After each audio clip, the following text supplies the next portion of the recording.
Hello everyone, my dear friends. Welcome again in my next video.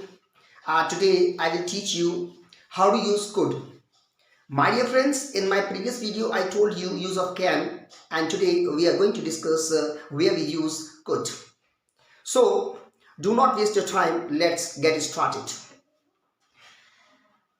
Use of could. Past form of can.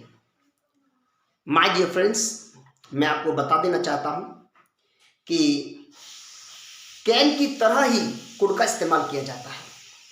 जैसा कि मैंने आपको पिछली video में बताया था कि हम कैन का प्रयोग प्रेजेंट में यानी वर्तमान काल में जो हमारे काम करने की क्षमता होती है, कार्य करने की हमारी जो योग्यता होती है, हमारी शक्ति या सामर्थ्य होती है, उसको व्यक्त करने के लिए करते हैं। जैसे मैं अंग्रेजी पढ़ा सकता हूं, यानी अंग्रेजी पढ़ाने की मेरे अंदर योग्यता है। तो सत्ता शक्ति के रूप में कैन को हम इस्तेमाल करते हुए और ये ट्रांसलेशन फॉर्म करेंगे, मैं अंग्रेजी पढ़ा सकता हूं, आई कैन टीच इंग्लिश। ठीक इसी प्रकार से हम कुड का प्रयोग करते हैं, लेकिन हमें सिर्फ इतना एक नया सीखना होता है कि जो कुड है वह पास्ट फॉर्म ऑफ कैन होती है, अर्थात कुड कैन का ही पास्ट है। कैन की ये पास्ट की फॉर्म है, भूतकाल की क्रिया है। इसको मॉडल ऑक्सिलरी वर्ब कहा जाता है। तो जब कुड कैन का ही पास्ट फॉर्म है तो हम कुड का प्रयोग पास्ट एबिलिटी, पास्ट कैपेसिटी और पास्ट पावर को यूज करने के लिए, को प्रदर्शित करने के लिए या इसे व्यक्त करने के लिए करते हैं। देखिएगा, कैन का मतलब होता है सकना। चूंकि ये पास्ट फॉर्म है, इसीलिए हमारे हिंदी के वाक्यों में सकता था, सकती थी और सकती थी के सेंस में हमें नजर आएगा।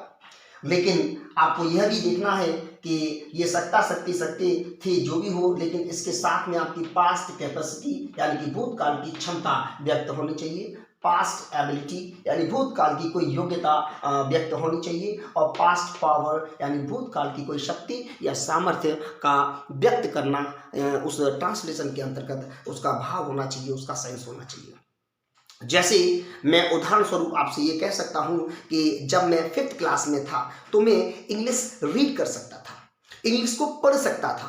तो यहां मैं अपनी एक पास्ट एबिलिटी की बात कर रहा हूं, पास्ट कैपेसिटी की बात कर रहा हूं, क्षमता की बात कर रहा हूं कि मेरे अंदर इतनी योग्यता थी कि मैं जब 5th में था तब मैं और अंग्रेजी को पढ़ सकता था। तो आइए समझिए, इसे हम उदाहरण से और क्लियर समझते हैं। अपनी युवावस्था में मैं इस भारी बक्से को उठा सकता था। तो अपनी युवावस्था में, इन माय यूथ, मैं इस भारी बक्से को उठा सकता था। I could lift this heavy box. My dear friends, translation के अनुसार जब मैं युवावस्था में था तो मैं भारी बक्से को, इस भारी बक्से को उठा सकता था। यहां पर हम अपनी एक बॉडी पावर का इस्तेमाल कर रहे हैं, शारीरिक शक्ति या सामर्थ्य इससे प्रदर्शित हो रही है कि मेरी शरीर में इतनी ताकत थी कि मैं इस बक्से को उठा सकता था।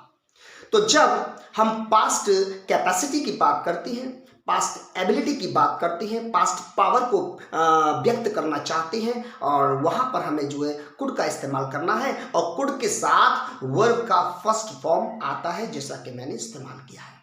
आइए चलिए इसे एक और उदाहरण से समझते हैं। वह कार चला सकती थी। She could drive a car. तो वह कार चला सकती थी, यानी कि उसके अंदर कार चलाने की योग्यता थी, टैलेंट था, हाथ में इतना हुनर था कि वो कार चला सकती थी। She could drive the car. My dear friends, हम कुड का प्रयोग पास्ट की कैपेसिटी को और एबिलिटी को और पावर को व्यक्त करने के लिए करते हैं। साथ साथ हम कुड का प्रयोग एक और जगह इस्तेमाल करते हैं। आइए चलिए समझते हैं। प्रेजेंट टेंस में इंटरोगेटिव सेंटेंस में निवेदन करने के लिए किया जाता है।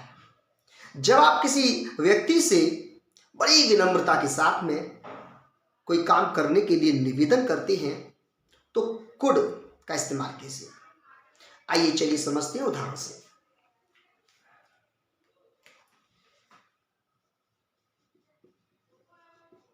क्या आप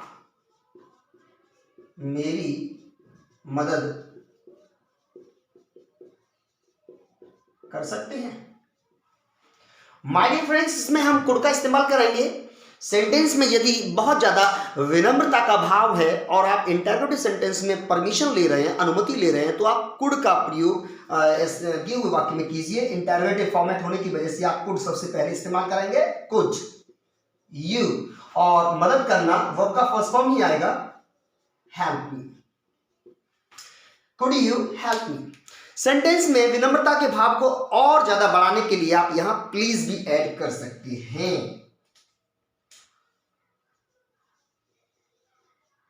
प्लीज। आप इस सेंटेंस को ऐसे भी बना सकते हो। Could you please, could you please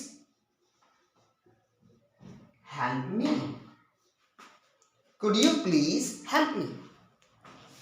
my dear friends, क्या आप मेरी मदद कर सकते हैं? इस वाक्य में आप कैन का भी प्रयोग कर सकते हैं। क्या आप मेरी मदद कर सकते हैं? Can you help me. लेकिन कैन के अपेक्षा कुड में अत्यधिक विनम्रता होती है और कैन थोड़ा सॉलिड होता है। कैन का प्रयोग आप अपने फ्रेंड सर्कल में, अपने हम उम्र साथियों के साथ में, जब बहुत ज़्यादा उनके साथ जो विनम्र नहीं होना चाहते हैं, नॉर्मली कोई काम करने की, पूछने की या उसे करने की आप अनुमति ले रहे हैं या दे रहे हैं, तो आप कैन का इस्तेमाल कीजिए। क्या आप मेरे साथ चल सकते हो?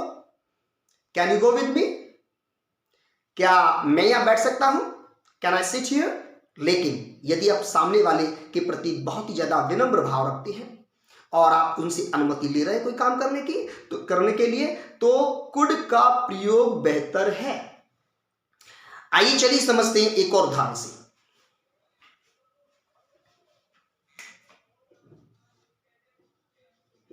क्या मैं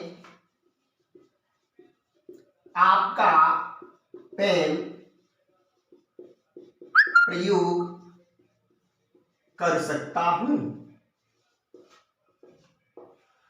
माय डियर फ्रेंड्स, दिए हुए वाक्य में आप सामने वाले व्यक्ति से बड़े ही जो है विनम्रता के साथ में निवेदन कर रहे हैं और अनुमति भी ले रहे हैं, प्रश्न कर रहे हैं, उससे अनुमति ले रहे हैं कि सर क्या मैं आपका पेन प्रयोग कर सकता हूं? इस्तेमाल कीजिए could.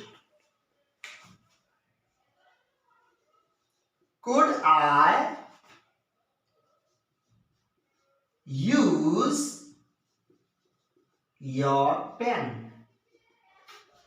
Could I use your pen? इसमें विनम्रता के भाव को और बढ़ाने चढ़ाने के लिए आप प्लीज भी ऐड कर सकते हैं, और प्लीज दो तरीके से ऐड किया जाएगा, या लास्ट में, या आप जो है कुड यू, यानी कि कुड यू इस्तेमाल करने के बाद आप बीच में ऐड कर लीजिए प्लीज, और फिर उसके बाद वर्ब को स्टार्ट करते हुए। लेकिन ध्यान रहे, जब रिटन लैंग्वेज की बात आती है, जब वाक्य को लिखा जाएगा तो कुड यू प्लीज के बाद एक कॉमा देंगे, और जब हम बात करेंगे स्पीकिंग की, टॉकिंग में बात करेंगे, तो हल्का सा आप विराम लेंगे, जिसे अल्प विराम, यानी थोड़ा सा रुका जाता है। कुड यू प्लीज हेल्प मी। आपको यह वीडियो अच्छा लगा हो तो please like, share and subscribe. Thank you very much. Nice meeting with you.